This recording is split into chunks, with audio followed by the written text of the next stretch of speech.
लागू बिहार वाला फॉर्मूला, महिलाओं के खाते में आएंगे 50-50 हजार। योगी ने बना लिया है प्लान, नहीं होगा कोई भी परेशान। क्या एक दाव से बदलेगा 27 का गेम? महिलाओं के लिए योगी का चुनाव में नया ब्रह्मास्त्र, गांव हो या शहर, हर महिला को मिलेगा लाभ। क्या है योगी सरकार की पूरी प्लानिंग, जानिए वीडियो में सब कुछ। यूपी की महिलाओं के लिए ऐसी खुशखबरी सामने आई है जिसने विपक्ष को भी हैरान कर दिया है, क्योंकि एक तरफ जहां सभी सियासी दल चुनावी गणित बनाने में लगे हैं, तो वहीं दूसरी तरफ बीजेपी अब 2 कदम आगे निकल गई है। दोस्तों, ये हैरानी की बात नहीं है, बल्कि एकदम सच है, क्योंकि खबर ये है कि योगी सरकार 2027 विधानसभा चुनाव से पहले महिलाओं के लिए एक ऐसी योजना लाने पर विचार कर रही है जिसे कई राजनीतिक जानकार बिहार, मध्य प्रदेश और महाराष्ट्र के चुनावी मॉडल से जोड़कर देख रहे हैं। दावा किया जा रहा है कि महिलाओं को कुल 50,000 रुपए तक की आर्थिक सहायता दी जा सकती है और इसकी पहली किश्त 20,000 रुपए चुनाव से पहले उनके खातों में भेजी जा सकती है। यही वजह है कि इस योजना को लेकर राजनीतिक गलियारों से लेकर गांव-गांव तक चर्चा तेज हो गई है। लेकिन सवाल ये है कि इस योजना का लाभ किसे मिलेगा, कैसे, क्या कुछ करना होगा? चलिए आपको इस वीडियो में सब कुछ विस्तार से बताते हैं।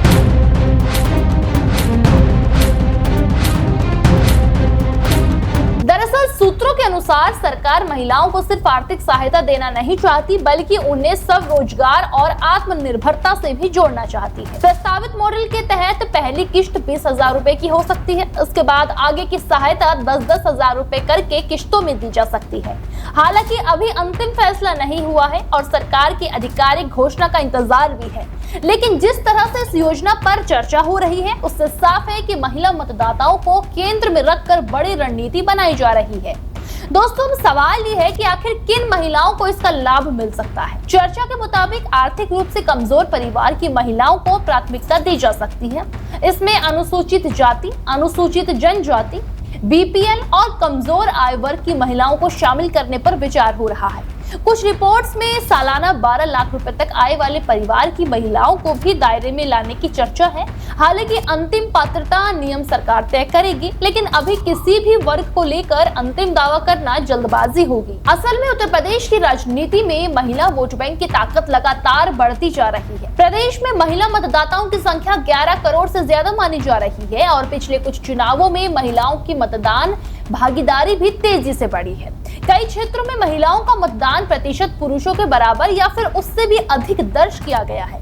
राजनीतिक दलों को अब समझ आ चुका है कि यूपी की सत्ता तक पहुंचने का रास्ता महिलाओं के भरोसे से होकर ही गुजरता है। यही कारण है कि लगभग हर बड़ा दल महिलाओं को केंद्र में रखकर रणनीति बना रहा है। अगर 2017 विधानसभा चुनाव की बात करें तो राजनीतिक विशेषज्ञों का मानना है कि महिला मतदाताओं का बड़ा हिस्सा भाजपा के पक्ष में गया था। उज्ज्वला योजना, शौचालय निर्माण, आवास और अन्य कल्याणकारी योजनाओं का असर ग्रामीण महिला मतदाताओं पर दिखाई दिया था। बाद के कुछ सालों में मुफ्त राशन, आयुष्मान भारत, स्वयं सहायता समूहों को बढ़ावा और महिला सुरक्षा से जुड़े मुद्दों को भी भाजपा ने अपने राजनीतिक एजेंडे का महत्वपूर्ण हिस्सा बनाया था। अब नई प्रस्तावित आर्थिक सहायता योजना को उसी रणनीति के अगले चरण के रूप में देखा जा रहा है। यही वजह है कि इस योजना की तुलना बिहार की महिला रोजगार योजना, मध्य प्रदेश की लाडली बहना योजना और महाराष्ट्र की लाड़की बहन योजना से भी जोड़ा जा रहा है।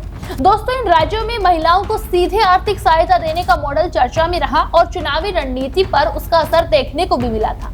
भाजपा के रणनीतिकार मानते हैं कि अगर महिलाओं तक सीधे आर्थिक मदद पहुंचती है तो उसका प्रभाव सिर्फ एक वोटर तक सीमित नहीं रहता, बल्कि पूरे परिवार के निर्णयों को प्रभावित कर सकता है। और यही कारण है कि इस प्रस्तावित योजना को 2027 के चुनाव से पहले भाजपा का बहुत बड़ा राजनीतिक दांव माना जा रहा है। फिलहाल सबसे महत्वपूर्ण बात यह है कि योजना अभी प्रस्तावित चरण में है और अंतिम रूप से लागू होने का फैसला सरकार को करना है। लेकिन इतना जरूर तय है कि उत्तर प्रदेश में महिला वोट बैंक अब चुनावी राजनीति का सबसे बड़ा केंद्र बन चुका है।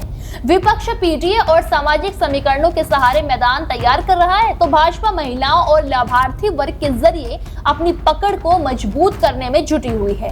अब देखना ये होगा कि 50,000 रुपए की ये संभावित योजना वास्तव में लागू होती है या फिर नहीं, और अगर लागू होती भी है तो क्या 2027 के चुनाव में भाजपा के लिए वैसा ही ब्रह्मास्त्र साबित होगी जैसे राजनीतिक गलियारों में चर्चा की जा रही है।